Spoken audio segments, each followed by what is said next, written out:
Thank With you. us now is Republican Congressman Rich McCormick of Georgia. Congressman, welcome. You heard me pressing Congressman Ryan on Democrats dunking on Trump and Vance's comments about Haitian immigrants in Springfield, Ohio. But in your district, which includes some of Atlanta's northern suburbs, sort of the cruelty here and some of the dishonest rhetoric is part of why Trump is struggling in what should be a safe red state, right? Aren't there a lot of folks in Gwinnett and Cobb counties that are put off by this stuff? Oh, well, actually, I have a huge Haitian population there, several churches. I have a very strong relationship with them. As a matter of fact, I have lunch with some of the ministers. But the fact of the matter is, Haitians are natural conservatives. People don't realize that. Haitians have come over here looking for the American dream just like everybody else. They're socially conservative. They want the American dream. And ironically, they really don't like the Clintons. Look into that. Everybody out there. Oh, yeah, Google it. that's Clintons, true. Yeah. Haiti, they don't like them. That's right. Yeah. But if you say that they steal their neighbors' pets and eat them, it probably makes it harder for those Haitian voters to embrace the Republican Party, right?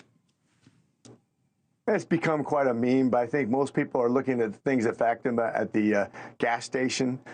They look at what's happening at the border. They don't blame the Republicans for the border, I promise you that. 15 million people didn't come across during the Trump administration. I don't care what the former congressman said. That's a flat-out lie. Okay. Back here in Washington, you've got to come back. You got to come back and do it. We're here already, but you're going to have to come back and do it. There is reporting that Speaker Johnson is set to abandon his move to tie a government funding bill with the SAVE Act, which would require voters to prove their U.S. citizenship, and instead punt and put a 3-month funding bill up for a vote in the next few days. What are you hearing? What's the latest? Yeah, that's what I've heard also. One of the things that extending for 6 months would do would jam the military funding project. Basically, all the way that we do the NDAA for armed services, it wouldn't work extending it through March. That's why Mike Rogers was against it. Quite frankly, we already passed the SAVE Act. Everybody knows the Republicans stood for voter liability and made sure that we had accountability with everybody who votes.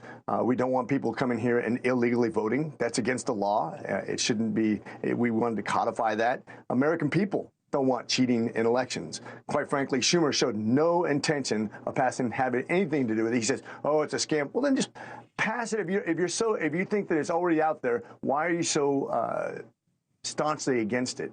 It's obvious when you bring 15 million people here, never been done before in the history of the United States. That's like 20 congressional seats, by the way, worth of people who can't pay taxes, who can't work, who literally are going to consume resources at the taxpayers' expense. Many of them criminals, 2 million that we don't even know who they are because they never got caught. We know there's criminals here from Venezuela. We know there's spies from China. We know we've got a record number of spies and people on lists at the border.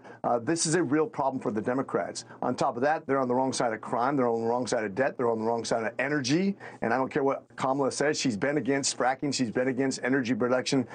Fossil fuels in the past. You can't flip-flop that easy. And education choice also. Remember, education choice is what won Youngkin his election in Virginia. It's what won Governor DeSantis his first election in Florida. It's what flipped seats here. It's a real issue and a real problem for the Democrats.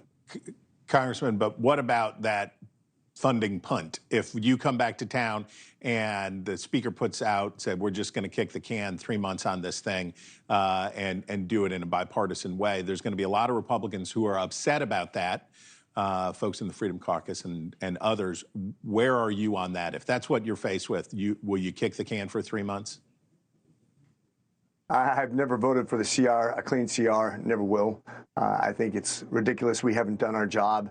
I don't blame this on Mike Johnson. I blame this on a lot of people. But quite frankly, the Democrats have never in good faith allowed us to have a good budget. They won't vote on anything that actually allows the people to get what they want, whether it be H.R. 1 in energy, H.R. 2 in immigration.